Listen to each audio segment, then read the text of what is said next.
بسم اللہ الرحمن الرحیم۔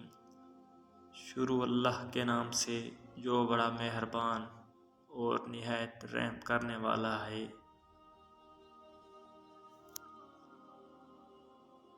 جو بندہ اللہ تعالیٰ کی اطاعت کرتا ہے اور اپنے ہر کام میں اللہ تعالیٰ سے مدد کا طلبگار ہوتا ہے اور ہر وقت اللہ تعالیٰ کو یاد رکھتا ہے، اس کی عقل میں روشنی اور نور پیدا ہو جاتا ہے۔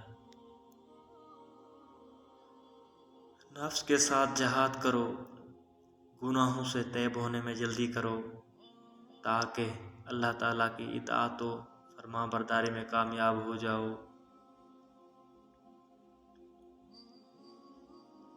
اگر تم سے کوئی بھلائی کی امید رکھے تو اسے مایوس مت کرو، کیونکہ لوگوں کی ضرورت کا تم سے وابستہ ہونا تم پر اللہ تعالیٰ کا خاص کرم ہے۔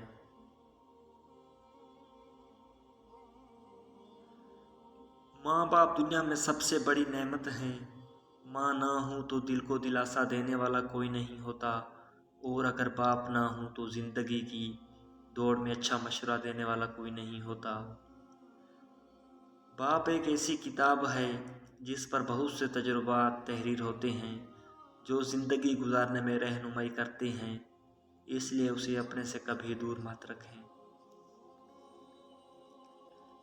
جب تم نماز ہی نہیں پڑھتے تو یہ مت سوچو کہ وقت نہیں ملا، بلکہ یہ سوچو کہ تم سے ایسی کون سی خطا ہوئی ہے کہ اللہ نے تمہیں اپنے سامنے کھڑا کرنا بھی پسند نہیں کیا۔ وہ مستقبل جس کے لیے آپ پریشان ہوتے ہیں، ہو سکتا ہے اس میں آپ ہوں ہی نہیں۔ آخرت کی فکر کریں، کیونکہ روز حساب میں آپ یقینی طور پر ہوں گے۔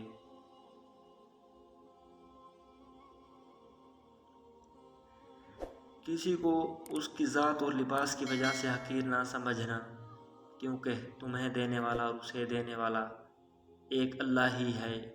وہ اسے عطا بھی کر سکتا ہے اور آپ سے لے بھی سکتا ہے۔ کم کھانا، کم سونا، کم بولنا اللہ کے دوستوں کی نشانی ہے۔ زیادہ کھانا، زیادہ سونا، زیادہ بولنا شیطان کے دوستوں کی نشانی ہے۔